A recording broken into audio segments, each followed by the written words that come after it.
and knives. All three were wearing what appeared to be explosive vests, but the police have established that this clothing was fake and worn only to spread panic and fear. As so often in such serious situations, the police responded with great courage and great speed. Armed officers from the Metropolitan Police and the City of London Police arrived at Borough Market within moments and shot and killed the three suspects. The terrorists were confronted and shot by armed officers within 8 minutes of the police receiving the first emergency call. 7 people have died as a result of the attack, in addition to the 3 suspects shot dead by the police. 48 people are being treated in several hospitals across London. Many have life-threatening conditions. On behalf of the people of London and on behalf of the whole country, I want to thank and pay tribute to the professionalism and bravery of the police and the emergency services, and the courage of members of the public who defended themselves and others from the attackers. And our thoughts and prayers are with the victims and with their friends, families, and loved ones. This is, as we all know, the 3rd terrorist attack Britain has experienced in the last 3 months. In March, a similar attack took place just around the corner on Westminster Bridge. 2 weeks ago, the Manchester Arena was attacked by a suicide bomber. And now London has been struck once more. And at the same time, the security and intelligence agencies and police have disrupted 5 credible plots since the Westminster attack in March. In terms of their planning and execution, the recent attacks are not connected. But we believe we are experiencing a new trend in the threat we face, as terrorism breeds terrorism, and perpetrators are inspired to attack, not only on the basis of carefully constructed plots after years of planning and training, and not even as lone attackers radicalized online, but by copying one another and often using the crudest of means of attack. We cannot and must not pretend that things can continue as they are. Things need to change, and they need to change in 4 important ways. First, while the recent attacks are not connected by common networks, they are connected in one important sense. They are bound together by the single evil ideology of Islamist extremism that preaches hatred, sows division, and promotes sectarianism. It is an ideology that claims our Western values of freedom, democracy, and human rights are incompatible with the religion of Islam. It is an ideology that is a perversion of Islam and a perversion of the truth.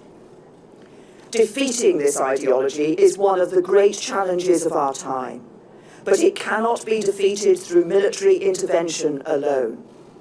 It will not be defeated through the maintenance of a permanent defensive counter-terrorism operation, however skillful its leaders and practitioners. It will only be defeated when we turn people's minds away from this violence and make them understand that our values, pluralistic British values, are superior to anything offered by the preachers and supporters of hate. Second, we cannot allow this ideology the safe space it needs to breed. Yet that is precisely what the internet and the big companies that provide internet-based services provide. We need to work with allied democratic governments to reach international agreements that regulate cyberspace to prevent the spread of extremist and terrorism planning. And we need to do everything we can at home to reduce the risks of extremism online. Third, while we need to deprive the extremists of their safe spaces online, we must not forget about the safe spaces that continue to exist in the real world. Yes, that means taking military action to destroy ISIS in Iraq and Syria, but it also means taking action here at home. While we have made significant progress in recent years, There is, to be frank, far too much tolerance of extremism in our country. So we need to become far more robust in identifying it and stamping it out across the public sector and across society. That will require some difficult and often embarrassing conversations. But the whole of our country needs to come together to take on this extremism. And we need to live our lives not in a series of separated, segregated communities, but as one truly united kingdom.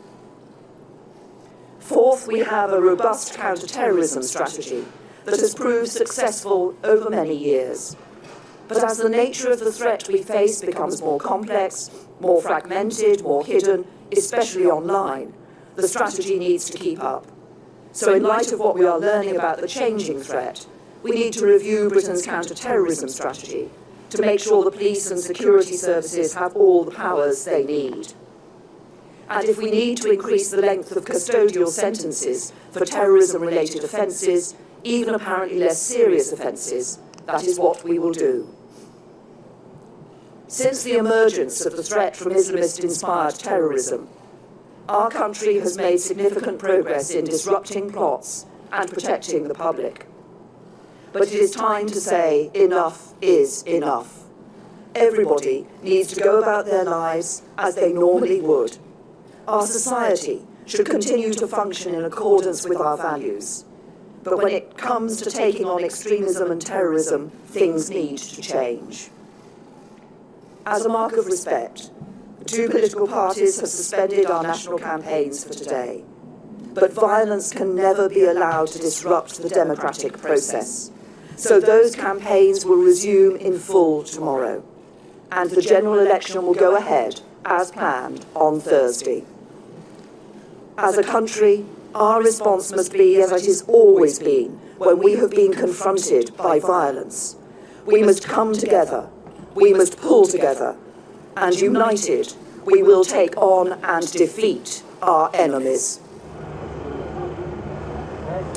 Theresa May, the Prime Minister, there speaking on Downing Street just after chairing the meeting of the government's emergency committee, COBRA.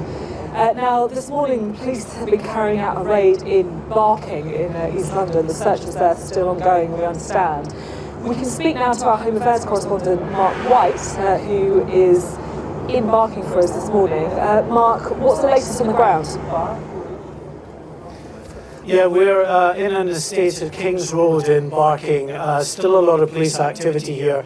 They're putting more tape up just to hold local residents back to a point beyond the flats there where detectives and other officers are still inside conducting a search. The raid itself took place at 7 a.m. this morning involving armed officers and other officers in support. We are told that as many as 5 people from this address were taken into custody. Quite what their relationship to any of the attackers was, we're not quite sure at this time. But we can speak to Darren Stewart, who is one of the local residents here and who knew the family that were actually in this bottom floor flat here. Darren, thanks for talking to us live on Sky News. 7 o'clock it happened this morning. What were you aware of? Well, I just woke up at 7 o'clock and I heard a banging noise, but I thought it was just like, you know, people doing the train works across the corner. We've got a station right next to us.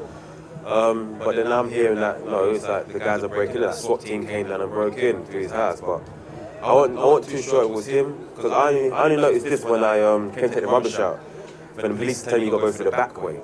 I said, what for? And I saw that they're at Sadie's house. Do you know what I mean? But I'm not the one to judge anyone just yet. But when they brought him out, I thought, okay, that's him. He's got his missus, and he just had a baby as well. Do you know what I mean? So it's a bit upsetting because the guy is proper cool. Do you know what I mean? Yeah, you've described him as really a very nice, friendly guy, a guy of Middle Eastern origin, but someone who had been in this country, if not a long time, perhaps all his life. Yeah, like he invited me to a barbecue the other day. He plays with my son, he gives my son money for sweets, stuff like that. We usually play table tennis at the bottom down here. He always says, come play table tennis, you know. And just hearing that, it's scary because like, you live here with your family, do you know what I mean? You can't sleep at night. And you're just hearing all sorts of things that he might be linked to the stuff that happened in Tower Bridge, and It's too much, man. It's too much. Certainly suggestions that in some way that the one or more of the attackers either lived here as well or had frequented this address. You know obviously nothing about that. No, I know nothing about that either, but now I'm hearing that, it's even more scary, do you know what I mean? Because they're gone now, yeah? Like, what's next? You can't trust no one these days, like, no one's safe, do you know what I mean? And I'm just angry because my son never really... Every time my son used to see him, there was a bit of a awkwardness in it. I never understood why I thought kids just being kids in it. But you know they say, you know, kids do sense things, do you know what I'm saying? And I talk to you, I talk to you on a level, I play with your kid as well, I say hello to your missus, and then you're bringing this to my building, like, do you know what I mean? Like, what's going on? Like, I'm not the one to judge, innit? Like, technically, he ain't been charged yet, do you know what I'm saying? But from what I'm seeing, I have no choice, do you know what I'm saying? Like, can't be bringing that to a block. Thank you very much indeed for talking to us. That's Darren Stewart, one of the residents here, and many have come out onto the streets rather bemused and confused by what has unfolded here early this morning, and concerned, of course, as well about the potential association with the horrific events that happened in London overnight. Thank you, Mark. Well, we're joined now by the former SAS serviceman Phil Campion and Stephen Bush, who is special correspondent at the New Statesman. And it feels to me as though in the wake of this kind of terror attack, people are divided between thinking that actually we should carry on as normal because that's what the terrorists don't want, and people who think actually enough is enough, something's got to change. What do you think? How can we divide it? It's black and white now. They're treading on our toes, they're pushing us into a corner everywhere we go. We've got to do something about it. The time for talk, the time for trying to sort this out with pen and paper is over. And all the people that are really saying, get behind this and let's go and get these people, are the people that have done it from the front line, not the people from behind the desks, the people that have actually been there and seen the carnage that this causes, okay? These people that have been killed, last night, they probably sat there last week thinking to themselves how terrible that is in Manchester, how awful, and now it's happened to them. And nothing's been done in between time. A little bit of up and down, a few people arrested, but no positive forward momentum and action going on at all. It's terrible. It's bad news. But if we keep having these conversations, and I keep appearing on the show and saying, let's do something, and nothing ever happens, we're just going to go round and round in circles and lose more and more people. What's your take on this, Stephen Bush? Do you think that the time for talking's over? Well, yes and no. I think we've got an election going on. We obviously have two parties who have very different views on the security issue. What I think is a bit sinister at the moment is we've said we've suspended campaigning, but actually Theresa May's just given a big speech in which she said, look, it's time for action. Jeremy Corbyn, I think, would probably disagree with most of that speech, which means that campaigning hasn't really been suspended. It's just that the government has said the other parties can't keep campaigning. So I think, although a lot of people will want some form of action, it's right for the parties to lay out what their action would be, instead of having a situation where the only person who we know what their plan would be if they win on the 8th of June is the Prime Minister, and that's not really fair for sort of democratic engagement, I think. It's a fair point, isn't it, that we need to know what action, we can't just simply call for something to happen. It's a lone talk. It's a lone talk. Yes, okay, I get the point that you've got to start talking about what you're going to do, but somebody's going to actually start carrying that out. So what do you want to see? I'd like to see immediately, I'd like to see the borders controlled properly. I would like to see people that are suspected or have any links to these organisations taken off the streets immediately so they can be dealt with in a correct manner. Okay, they're either locked up if they're found guilty of being subversive to this country, or they're sent back to where they come from. Okay, and in between times we can try and sort you out. We can try and take you on the right path in life, but at the moment you're in the wrong path, and we need to sort you out, and we need to do it now. What's your take on that? Do you think that if we start doing that, it's the right reaction to terrorism, or do you think that you're throwing away some values that make Britain great?